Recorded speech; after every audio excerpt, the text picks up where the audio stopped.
그러니까 결국은 자금이라는 게 다 한정될 수밖에 없어요. 네. 그럼 나만의 상급지라고 전 표현하거든요. 우리가 상급지를 가라라고 해도 우리가 다들 돈이 막 50억, 60억씩 있는 거 아니잖아요. 어떻게 네. 강남을 턱턱 가요? 그러니까 누군가한테 상급지가 압구정일 수도 있겠지만 누군가한테는 성동구가 상급지일 수도 있고 네. 누군가한테는 동대문구, 누군가한테는 노원구, 즉 인서울 입성만 해도 좋을 수도 있고 누군가한테는 뭐 경기도 입성이 상급지일 수 있는 거죠. 그렇기 때문에 뭐 매수를 해놓을 수 있는 선에서 최대한 좋은데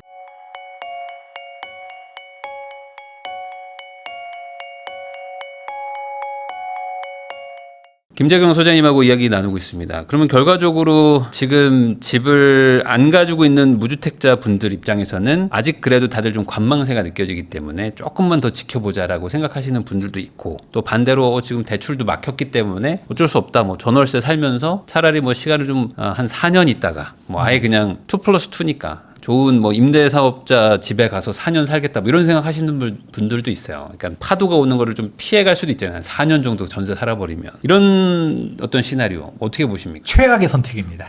절대 그러시면 안 됩니다. 왜 그런지 한번 얘기해 주시죠. 일단은 그러니까 물리적으로 공급이 없어요. 네. 계속 우리가 뭐 풀 버전을 볼지 끊어서 보실지 모르겠지만 앞에서 계속 얘기해드린 게 공급이 없다는 얘기를 계속 해드렸거든요. 네. 그러니까 공급 대책하겠다 했지만 유언해요. 그러면 일단 전월세 금액 올라갈 게 눈에 보입니다. 물론 여기서도 뭐 전세는 전세자금 대출 먼저 건넨다, 월세화가 더 빨리 올 수도 있고, 일단 무주택자 입장에서는 그러니까 지옥이 열릴 가능성이 매우 커요.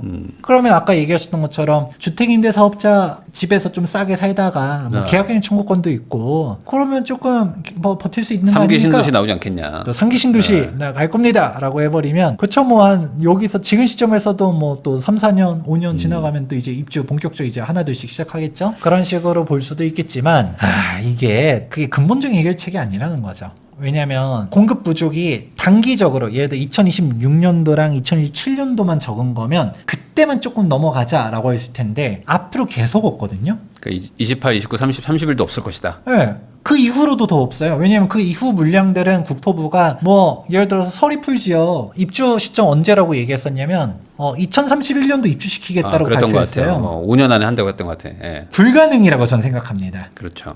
2031년도 입주? 저는 불가능이라고 봐요. 단 한 세대도 입주 못 시킵니다. 왜 그거 할 수 있었으면 상기 신도시 입주 진작에 시켰어야 돼요. 상기 신도시도 안 되는데 뭘 어떻게 그걸 하겠냐라는 얘기인데, 그러니까 지금 앞으로는 공급이 충분할 거다. 지금 국토부 뉘앙스는 그거예요. 단기적으로 공급 부족하다고 하지만 그것도 청년 임대주택에 막 끌어모으면 생각보다 적은 건 아닙니다라고 막 긁어 모아서 2만 몇 이런 식으로. 네. 그러니까 민간 물량은 막 만 얼마밖에 안 되는데 막 공공 물량 끼워 넣어가지고 생각보다 물량 좀 됩니다라는 식으로 말하고, 그렇게 하지만 결국은 없는 거를 눈 가리고 아웅할 수는 없거든요. 그러니까 일시적으로 없어도 나중에 우리 팍팍 지원해서 그 입주 물량 많을 겁니다라고 하지만 그게 지금 계속적으로 잘 안 돼요. 지금 뭐 이번에 포스코 사태에서 제일 큰 문제가 이제 안전에 대한 부분들이 강화된 거잖아요. 네. 그러니까 이제 인명사고는 물론 나면 안 됩니다. 생명 정말 중요하고요. 근데 이제 면허 취소 이런 얘기까지 나오기 시작하면 어떻게 되느냐? 그럼 공사 제대로 할 수 있을까요? 그러니까 이게 그렇다라고 해서 그러면 지금 관행을 그대로 가란 거냐라고 하면 또 이상해지는 거죠. 그러니까 안전을 중시해야 되고, 그동안은 뭐 하도급 업체 핑계거리 하니까 그러니까 중대재해처벌법 나오면서 원청이 책임져라로 가는 거잖아요. 근데 이게 원청이 책임져라 정도가 아니라 이제 면허 취소 얘기까지 나오게 되면 공사 누가 하냐라는 거죠. 예를 들어서 그래도 취소까지는 안 갈 거라는 말들이 좀 있어요. 취소는 뭐 현실적으로는 어려울 수 있다. 네. 근데 대통령께서도 얘기했잖아요. 취소할 수 있는 방안을 백박으로 찾아봐라. 이렇게 해버리니까 다들 그러니까 이제 포스코에서 다 줄사퇴했죠. 일단 살고 봐야 돼. 납작 엎드리고 아마 친정부 인사 또 아마 또 사장으로 고용하지 않을까 싶기도 하고. 네. 또 이제 눈치 없이 지금 시점에 DLENC에서도 사망사고 또 났죠? 그러니까 또 어떻게 해요? 임원들 줄사퇴 또 해버리고, 또 그런 친정부 인사 또 고용하겠죠? 네. 또 같이 이제 줄 받다 맞기 싫으면. 이제 건설사들이 지금 다 서슬퍼런 칼날 속에서 이제 막 부들부들 떨고 있습니다. 지금 일단은 공사 무조건 조심해라. 인명사고 여기서 괜히 못하면 안 된다. 네. 라고 하고 있는데 그러면 안전을 강조하기 시작하면 이제 어떻게 되느냐? 공사기간이 다 늘어납니다. 그렇죠. 그러니까 이게 결국은 모든 사건 사고들이 빨리빨리 문화 때문에 사고가 터진 거예요. 그래서 우리 광주 학동 사고 무너진 것도 그때 네. 현산에서 막 이제 무너졌었을 때 그게 결국 공기 맞추려고 하면서 철근 콘크리트가 어지간해서 안 무너지거든요. 그러니까 건설 쪽에서도 있으셨지만 그게 양생이 제대로 되기 전에 막 올리다가 그게 무른 상태에서 하중을 못 견디고서 무너진 네. 거고 그게 사실 시간만 더 줬었으면 그게 버틸 수도 있었던 건데 그게 굳기 전에 그냥 우르르르르 사고가 터진 거고 이제 그런 각종 사고들이 공기 문제 그리고 우리 LH 검단 사태 같은 경우도 결국은 우리가 순살자이라고 사람들이 욕을 많이 했지만 정확하게 이거 LH 사태예요. 네.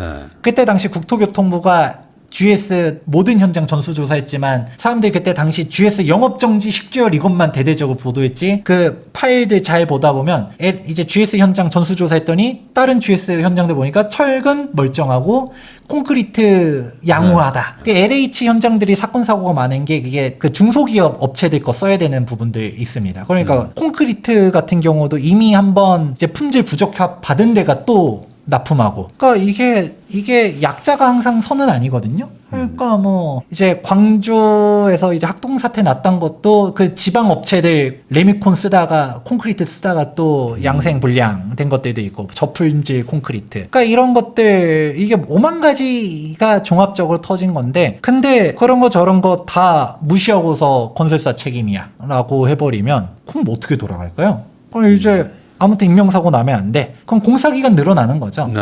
그래서 예전에는 아파트 지을 때 공사기간 30개월이라고 보통 얘기했었습니다. 근데 공사기간 30개월이면 이제 2년 반이거든요. 네. 근데 2년 반 요즘은 없어요.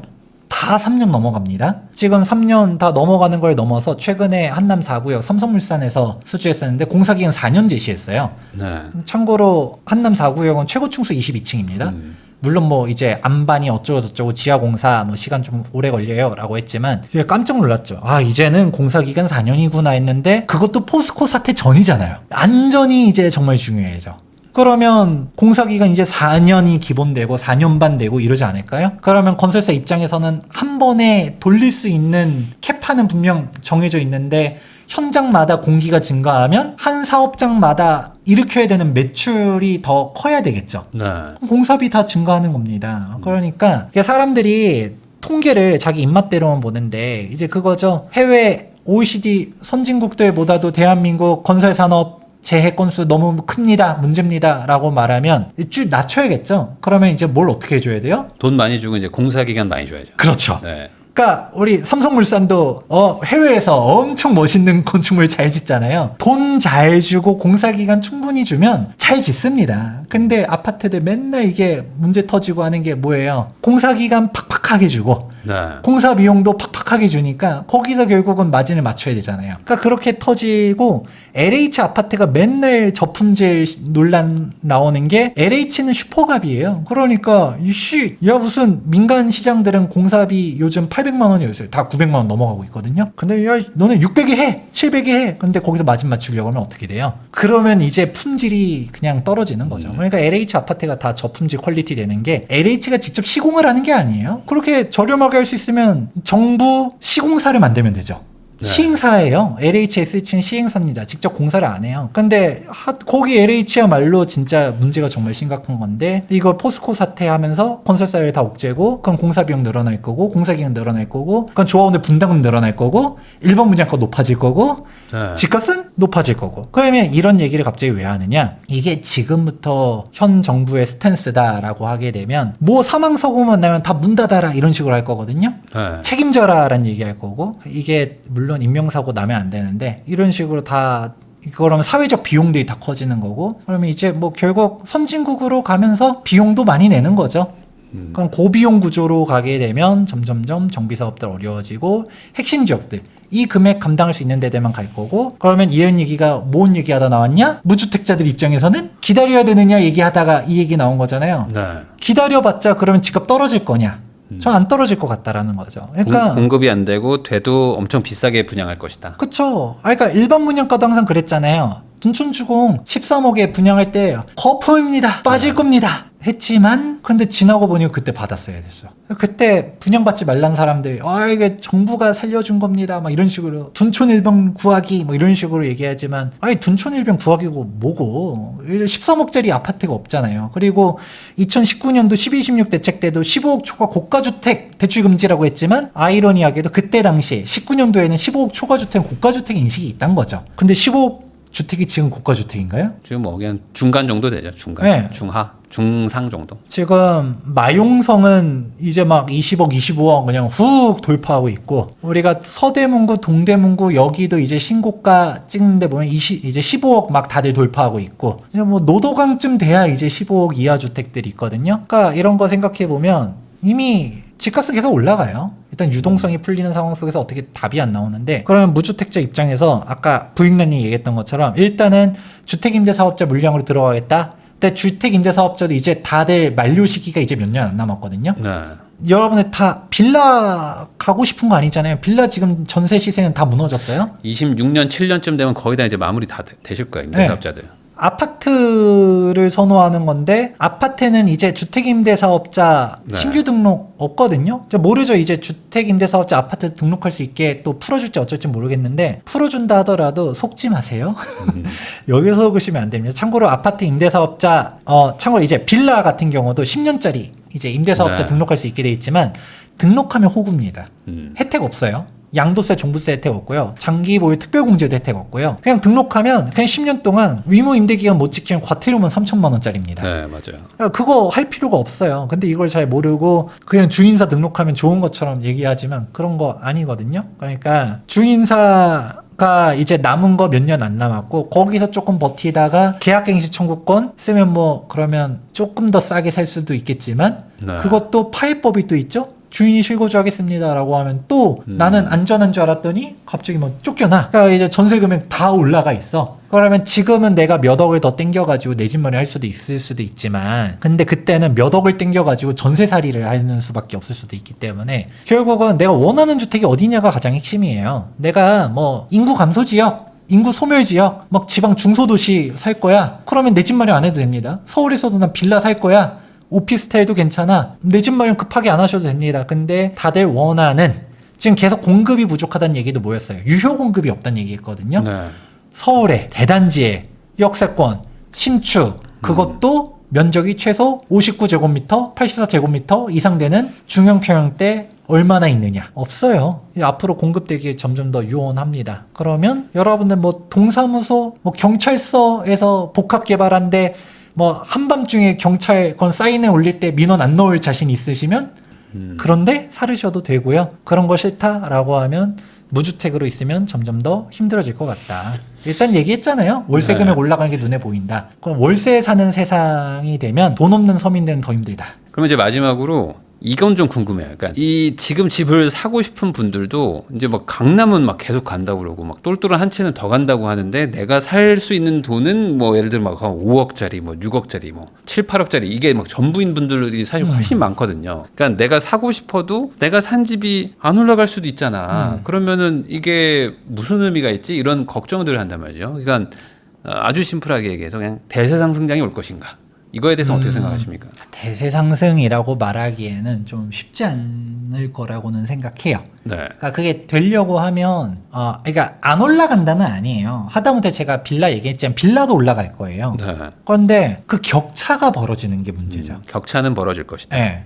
그러니까 양극화를 넘어서 이제 초양극화로 가는데 현 정권이 그러면 이것만 생각해봐도 됩니다. 진짜 세금으로 집값 안 잡겠다 했는데 진짜 세금 주지 않을 건가? 거기에 대해서 안 할 거다로 끝나는 게 아니라 오히려 다주택자 규제를 완화해야 돼요. 지금 분명 어떻게 할지 모르겠지만 내년에 2026년도 5월 9일자로 양도세 중과 유예가 그동안은 이제 윤석열 정부가 원래 다주택자 중과세율 폐지하겠다 했지만 국회에서 계속 반대해서 폐지 안 됐죠? 그러니까 네. 시행령 개정으로 계속적으로 유예만 하다가 마지막 선물로 한 번 더 연장하고서 이제 정권이 끝났어요. 그러니까 이제 2026년도 5월 9일자로 조정 대상 지역이다라고 하면 그 안에 팔아야지 양도세 중과가 없는데 그런데 그러면 그게 넘어가 버리면 이제 어떻게 될까요? 이제는 못 팔아요. 안 파는 게 아니라 못 팝니다. 문재인 정부 때 다 기억하시잖아요. 그때 뭐 다주택자들 팔았더니 세금만 무슨 8억 10억씩 내야 돼. 안 팔고 말지. 그러니까 안 팔아버리니까 매물 잠긴대. 네. 그럼 니들이 이래도 안 팔아? 하면 이제 벌써 보유세 높일 고민들 하고 있잖아요. 그러니까 이제 재산세 높이고 종부세 높이기 시작하면 못 버티게 만들겠죠. 네. 또 이제 취득세는 낮아지지도 않았어요. 취득세 이미 다주택자 될 수도 없습니다. 그래 버리면 다 이런 식으로 규제하니까 똘똘한 한 채 되는 건데, 근데 오히려 거꾸로 이거 다주택자 규제를 풀어야 되지만 풀까요? 풀면 또 우리 현 정부를 지지하는 진보 쪽 인사분들 중에서는 그 다주택자는 적폐다라는 프레임에 갇혀 있으신 분들 많거든요. 그러면 다주택자 규제 풀라고 저는 얘기하면 또 그러면 맨날 댓글 달립니다. 저 김재경 소장, 너는 다주택자니까 풀라고 하는 거지? 네. 이런 식으로 얘기하거든요. 그러면 제가 할 말이 없는데 너나 많이 사세요 이러잖아요. 네. 근데 아이러니하게도 다주택자 규제를 풀어야 강남만 미친 듯이 올라가는 거에서 강남 이 가격이면 우리가 합리적으로 생각하면 강남이 뭐 50억, 70억씩 하면 이 돈이면 마포 두세 채 살 수 있는데 생각할 네. 거잖아요. 그게 수익률 더 좋을 것 같은데 생각해야 되고, 마포 한 채 살 돈으로 노원구 두 채 살 수 있는데, 아니면 경기도 세 채 살 수 있는데, 광역시 5채 살 수 있는데, 이러면서 돈이 원래 흘러 내려가야 되는데, 다주택자 규제를 안 풀고서 그냥 하명이 놔두면 아까 얘기했던 것처럼 빌라도 언젠가는 올라가요. 그냥 이게 격차를 두고서 강남 뛰어 올라가고 강북 올라가고 경기도 올라가고 이 격차를 두고서 쭉쭉쭉쭉쭉 내려오긴 하겠지만 성에 차지 않을 거다. 광역시 1, 2억 올라가 줬지만 서울은 막 그냥 뭐 5억씩 10억씩 뛰어 올라갔어. 그러면 상대적 박탈감이라는 게 전 정부 때 이제 유행했었잖아요. 근데 돈이 없어서 어차피 강남은 못 사시는 분들이라면 뭐 그래도 우선 내가 살 수 있는 건 사라. 이렇게 좀 정리할 수 있을까요? 그쵸. 뭐든 간에 제가 비유를 이렇게 해보는 거죠. 그러니까 결국은 자금이라는 게 다 한정될 수밖에 없어요. 네. 그럼 나만의 상급지라고 전 표현하거든요. 우리가 상급지를 가라라고 해도 우리가 다들 돈이 뭐 50억, 60억씩 있는 거 아니잖아요. 어떻게 네. 강남을 턱턱 가요? 그러니까 누군가한테 상급지가 압구정일 수도 있겠지만 누군가한테는 성동구가 상급지일 수도 있고 네. 누군가한테는 동대문구, 누군가한테는 노원구, 즉 인서울 입성만 해도 좋을 수도 있고 누군가한테는 뭐 경기도 입성이 상급지일 수 있는 거죠. 내가 가용할 수 있는 자금 선에서 이제는 영끌을 뭐 참고로 제가 뭐 무리하게 하란 얘기는 안 하지만 영끌을 참고로 하고 싶어도 이제는 안 됩니다. 네. 영끌을 구조적으로 못하게 만들었기 때문에 그냥 은행 대출 정도 받아서 매수하는 선이 좀 무리라고 생각 안 합니다. 혹은 내 가용 자금에서 전세를 끼고 일단 먼저 갭 투자를 한다거나, 참고로 나중 가면 이제 갭 투자도 못할 수 있습니다. 그렇기 때문에 뭐 매수를 해놓을 수 있는 선에서 최대한 좋은데, 근데 그게 우리가 경기도라 하더라도 일단은 사는 게 중요한 건 거죠. 격차가 무주택으로 있어서 좋을 일이 많지 않다라는 얘기인데, 이제 그 얘기로 한번 비유하면서 마무리를 해보도록 하자면, 그러니까 겨울이 와요. 우리 이제 막 왕자의 게임 봤으면 이제 윈터 이즈 커밍 네. 이건데, 이제 북쪽에서부터 한파가 막 시베리아 한파가 이제 몰려오는데, 이제 뭐 영화 설국열차 혹시 보셨나요? 설국열차 보면 꼬리칸이 있고 머리칸이 있고 중간칸이 있잖아요. 네네. 그럼 당연히 돈 있으면 꼬리칸보다는 중간칸, 머리칸으로 갈 수도 있으면 너무 좋겠지만, 네. 그럼 꼬리칸 사람들이 불쌍한 건가요? 일단은 탑승을 해야 살아남는 거잖아요. 네. 그러니까 일단은 열차를 안 타면 다 얼어 죽었어요. 일단은 이제 겨울이 오고 있는데 열차 출발 이미 했어요. 강남부터 해서 열차는 쫙 출발했는데, 이제 강남 열차 못 잡은 사람은 마용성 열차로 잡아야 되는 거고, 노도강 같은 경우는 아직 2021년도 정고점 대비해서 아직도 네. 2, 3억 마이너스예요. 이게 귀일 수도 있는 거죠. 경기권 같은 경우도 우리가 올라간 데들, 회복한 데들도 있지만 아직도 정고점 대비 하락해 있는 데들 생각보다 많거든요. 네. 이런 거 잡는 게 휴일 수도 있는 거고, 그래서 내가 봤을 때 물론 예산선에 따라서 다 다르겠지만 내 집 마련하는 거 중요하다고 저는 생각합니다. 왜냐면 무주택자는 이제 전세를 자꾸 없애버리면 월세 사는 생활밖에 안 되는 거예요. 그러면 일단은 겨울이 찬바람이 오고 있는데 지금 뭐라도 탑승을 해야 될 것인가. 그럼 아까 말했던 거예요. 꼬리칸 사는데 불쌍합니다. 막 이게 아니라 자꾸 사람들이 눈높이가 높아지니까 그래도 마용성은 사야지, 이게 아니에요. 어떻게 내가 돈이 그렇게 됩니까? 그러면 노원구 사는 사람들은 그럼 패배자인가요? 그거 아니거든요. 근데 사람들이 자꾸 어디는 사야 됩니다, 뭐 계급도 만들고 우리 사회가 자꾸 눈치 보고 비교하고 이러니까 사람들이 자꾸 조금 패배 의식들 이렇게 하는데, 그 사람들도 내 집 마련한 사람들이고 주거 안정성이 갖춰진 거고 네. 무주택자보다 난 거다. 진짜 구조적으로 집값이 무너질 것 같은 곳들, 막 인구 감소되고 인구 소멸 지역이야, 어르신들밖에 없어, 이런 데들이면 뭐 안 사도 되겠지만 근데 그게 아니라 내가 살고 싶은 곳이 그래도 뭐 인서울이야, 서울 수도권이야, 그런 데들 아니면 광역시야, 그럼 내 집 마련 할 수 있을 때 빨리 뭐라도 내 예산 맞춰서 사봐라 라고 말씀드려보고 싶습니다. 결국에는 이제 상대적 박탈감이라는 개념을 이제 계속 생각하다 보면은 어찌 보면 나도 벌었지만 남이 더 벌어서 화가 난다라는 거잖아요. 그런 것보다는 그냥 절대적으로 내가 내 자산을 지키고 그리고 내 어떤 주거 안정성을 확보한다. 이런 차원으로 좀 접근을 해봐라라고 얘기를 해주신 것 같아요. 앞으로 좀 상황이 안 좋아질 수 있을 것 같다. 그렇기 때문에 좋은 선택을 하시길 바란다. 이렇게 내용을 정리할 수 있을 것 같습니다. 지금까지 김재경 소장님 모시고 다양한 이야기 나눠봤고요. 이 내용 잘 참고하셔가지고 좋은 선택하시길 바라면서 저도 소장님하고 인사 나누도록 하겠습니다. 오늘 나와주셔서 감사드립니다. 감사합니다.